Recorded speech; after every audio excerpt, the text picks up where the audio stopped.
The iPhone 15 launch draws ever closer, and that means an uptick in rumors about the new phones coming in the fall. From what we've already heard, this year's update could bring some big changes in terms of design and features. We could also see iPhone 15 feature a more rounded design so that it's more comfortable to hold one of Apple's new phones.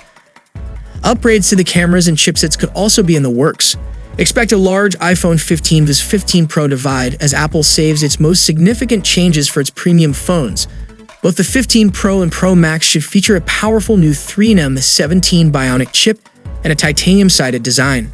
The Pro Max could go one step further with a new periscope lens that improves its zoom capabilities.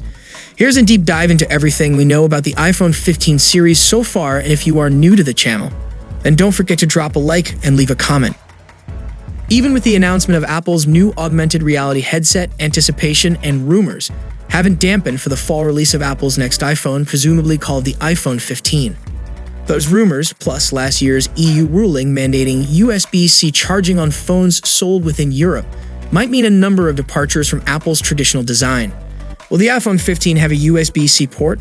Will Apple increase prices in 2023? Will it even be called the iPhone 15? No one outside of Apple knows for sure, but these reports will certainly feed our curiosity until Apple throws the next iPhone event, probably in September. Let's start with a recent rumor. According to noted Apple analyst Ming-Chi Kuo, the iPhone 15 will run on an upgraded ultra-wideband processor, which Apple calls the U1 chip, to better integrate with the company's new Air headset, the Vision Pro. Ultra-wideband is a short-range wireless communication standard often used to track down the location of objects. It can pinpoint your Apple AirTag or unlock your car as you walk up to it with your phone. In a recent post on Twitter, Kuo said this is all part of Apple's broader strategy to build a more competitive ecosystem for Vision Pro. When it comes to the phone's displays, we're expecting the iPhone 15 to deliver one major improvement over the 14. The latter sports a 6.1-inch Super XDR OLED display that offers a 2532 by 1170 pixel resolution, and rumors suggest the 15 will follow suit. However, the lineup is all but certain to inherit the dynamic island, Apple's fancy screen cutout, from the 14 Pro and 14 Pro Max, which should give the phone a more premium feel. Potential evidence for this claim has emerged too, with leaked videos showing the front glass for reportedly 3 iPhone 15 models. They all include dynamic islands along with slightly curved bezels, with the Pro models having smaller bezels than the standard ones. We're not expecting the 15 line's dynamic islands to be identical to the ones currently featured on Apple's flagship devices, though. According to a recent tweet from Apple analyst Ming-Chi Kuo, the iPhone 15's proximity sensor will be integrated inside the dynamic island itself, rather than positioned below it.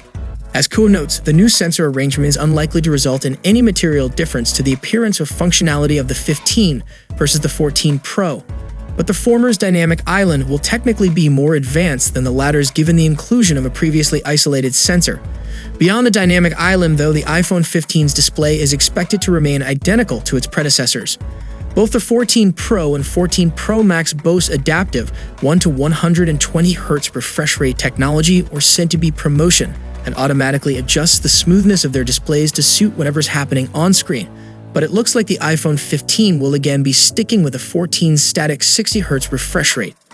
On the port front, device is expected to get a USB-C charging port instead of the 14's Lightning port. The EU has told Apple that it has to add USB-C charging ports to iPhones from 2024, but all the signs point towards the company adopting the new charging standard in 2023. Some of those rumors are backed up by dummy units the market has been able to source. Further renders of the 15 Plus emerged in February 2023, showing more of those aforementioned design changes. USB-C, more rounded edges, and the addition of the dynamic island on the less expensive models. It looks as though the dimensions of the iPhone 15 handsets are going to be more or less the same as their 14 equivalents. Although, as mentioned, there are reportedly going to be some slight variations in the size of the camera bumps. Annoyingly, however, it looks like the remainder of the design differences between the 14 and 15 series, titanium sides, thinner bezels, and so on, will be reserved for the latter's Pro models. But that's just what we've come to expect from Apple in recent years. It's also worth noting that Apple may be preparing to move to eSIM in countries outside the US for the iPhone 15, with eSIM reportedly coming to the next generation of Apple's best device in France. This is big news for all prospective 15 buyers outside of the US. Given the scale of integration with mobile carriers needed to support the implementation of eSIM in countries that don't already use them widely, it's unlikely that Apple will be able to flick a switch and ditch the SIM card tray for every 15 models sold in Europe come September. But major Apple markets like the UK seem ready to join France in its adoption of eSIMs. The vanilla variant is likewise expected to get a dual-sensor camera setup, though rumors indicate that the iPhone 15 will inherit the 48 megapixels main sensor boasted by the 14 Pro and Pro Max, rather than the 12 megapixels main sensor used by the vanilla 14.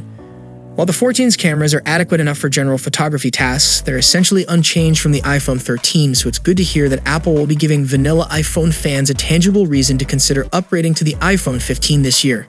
That's not to say the gap between the 15 and its Pro siblings will be any smaller than the usual vanilla/Pro divide mind. The 15 Pro and Ultra are set for some serious camera upgrades come September, with one or both models expected to feature periscope cameras and the biggest iPhone camera sensors ever. The Ultra could even get a telephoto camera with a variable zoom lens too.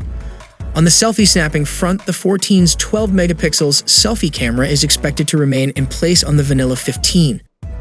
A new report suggests that the iPhone 15 and 15 Pro lineups will feature significantly larger batteries this year. The biggest change will reportedly come to the standard iPhone 15, but the 15 Pro improvements shouldn't be overlooked. This is especially true with rumors of the iPhone 15 Pro using new chip technology this year.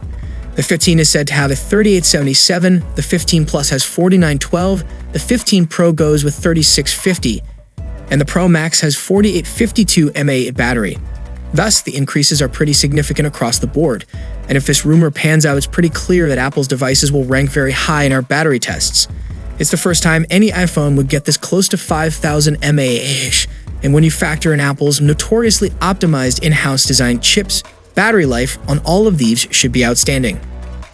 One interesting battery rumor surrounding the lineup is the potential addition of reverse wireless charging, which would see the vanilla model capable of wirelessly charging other Apple gadgets, where its predecessor can't. We're less certain about this particular feature prediction, though, as leaks surrounding wireless charging on iPhones have existed for years. When it comes to the core specs of the iPhone 15, there's some things we're almost certain of. For example, we expect the standard 15 to inherit the 14 Pro's A16 Bionic, just as the standard 14 inherited the 13 Pro's A15 Bionic. We've heard this multiple times now, so it'll be a surprise if Apple bucks its own trend come September. The inclusion of an A16 Bionic in the 15 should technically make the device feel snappier than the 14, though the latter is certainly no slouch when it comes to performance. Bad news is that we're also expecting to see an A17 Bionic come September, which, you guessed it, seems destined for the 15 Pro and 15 Ultra exclusively. That said, the iPhone 14 is plenty fast enough for most users, and the 15, by offering even more power under the hood, will likewise meet the demands of streaming, swiping, snapping, and gaming with ease. Sticking with chipsets, it seems likely that Qualcomm will be supplying the 5G modem again. The Snapdragon X70 looks certain to get picked for the lineup, offering improved performance from the Snapdragon X65 in the 14. As for the other specs, we've heard predictions that the Pro models are going to make the jump to 8 gigs of RAM with the iPhone 15. Another difference between the Pro and non-Pro models could be support for Wi-Fi 6E in the case of the Pro models.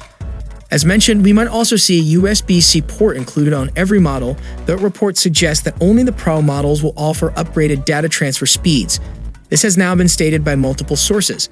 The 15 Pro and Ultra could apparently have data transfer speeds of either 20 or 40 gigs per second, while the standard iPhone 15 will reportedly be stuck with the same 480 map speeds as the current models.